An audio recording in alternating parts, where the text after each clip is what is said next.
teman-teman, perkenalkan kami dari kelas 10-2. Nama saya Serenggi Desya Pangaribuan dan teman saya Dinanti Pradita dan saya Serina Jesi Payuna. Kami akan menjelaskan sedikit tentang nilai-nilai Pancasila yang mulai hilang.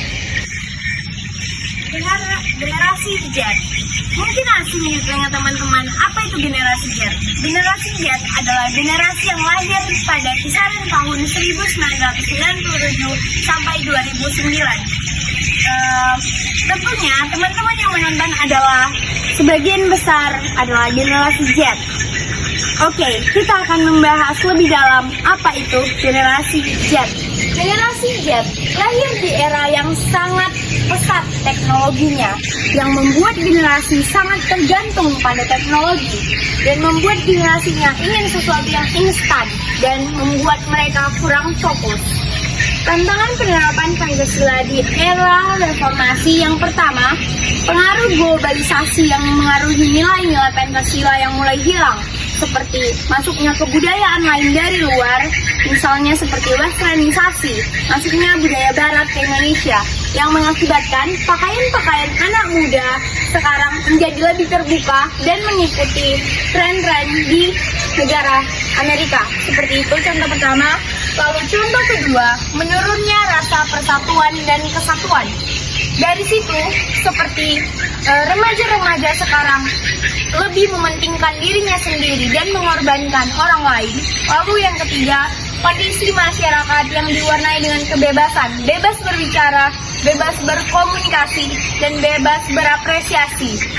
Itu membuat masyarakat atau remaja-remaja menjadi lebih eksplor terhadap semuanya, yang membuat itu terlalu berlebihan dan mengarah ke arah yang negatif. Dampak baik buruknya era digital pada generasi Z, yaitu menurut saya generasi Z itu sangat bergantung pada teknologi, terkhusus handphone. Tidak sedikit anak yang masih di bawah umur diberi leluasa orang tua untuk bermain handphone, di mana itu akan mengurangi interaksi anak dengan orang di sekitar dan menjadi lebih tertutup. Yaitu bermain handphone yang berlebihan juga memiliki dampak buruk dan bertentangan dengan nilai-nilai Pancasila. Dalam nilai-nilai Pancasila ini dibagi menjadi, yaitu 1, anak menjadi pribadi yang tertutup. 2, pudarnya kreativitas. Kalian tahu nggak sih Pancasila itu apa?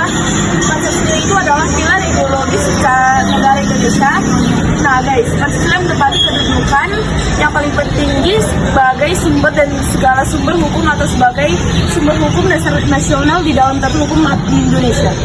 Nah, kalau menurut Ruslan Abdul Ghani, Pancasila adalah filosofi negara yang diciptakan untuk menjadi ideologi kolektif yang nantinya harus digunakan sebaik mungkin untuk mensejahterakan rakyat serta bangsa Indonesia. Mana sila pertama ini dalam kehidupan bermasyarakat, setiap orang berhak memilih dan menentukan agama serta kepercayaannya sendiri.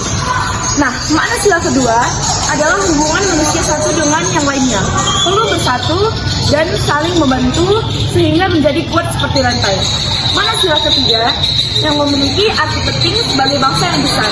Nah, kalau makna sila keempat ini melambangkan bahwa pemerintah berasal dari rakyat, oleh rakyat, dan untuk rakyat. Nah, kalau makna sila kelima, setiap masyarakat punya derajat yang sama di mata hukum dan juga negara. Fungsi Pancasila. Fungsi Pancasila yang pertama adalah sebagai ideologi negara. Yang kedua, Pancasila sebagai dasar negara, di mana Pancasila adalah sebagai pedoman atau pandangan hidup manusia atau masyarakat yang tinggal di Indonesia. Yang ketiga, Pancasila sebagai jiwa bangsa. Yang keempat, Pancasila sebagai sumber hukum, di mana di 5 sila Pancasila yang dijelaskan oleh teman saya tadi adalah inti-inti atau dasar hukum di negara Indonesia ini. Yang kelima, Pancasila sebagai pandangan hidup bangsa. Di Pancasila terdapat 5 sila yang sangat baik tentunya, dan dapat menjadi pandangan atau pedoman hidup bangsa Indonesia untuk kedepannya atau untuk diterapkan ke kehidupan sehari-hari. Jadi yang dapat kami simpulkan atau dapat kami ambil dari presentasi kami tadi adalah bahwa era digital memiliki dampak baik dan dampak positifnya, tergantung kita seperti apa menghadapinya. Dan ada baiknya jika kita tahu kapan dan di mana kita harus menggunakan teknologi itu. Mungkin yang lain dapat dijelaskan oleh teman saya, Selina. Nah, setiap era juga memiliki tantangannya masing-masing, tergantung bagaimana cara kita menanggapinya. Sekian dari kami, terima kasih. Terima kasih. Terima kasih. Jika ada kesalahan, mohon dimaafkan. Dadah. I know gold is not enough.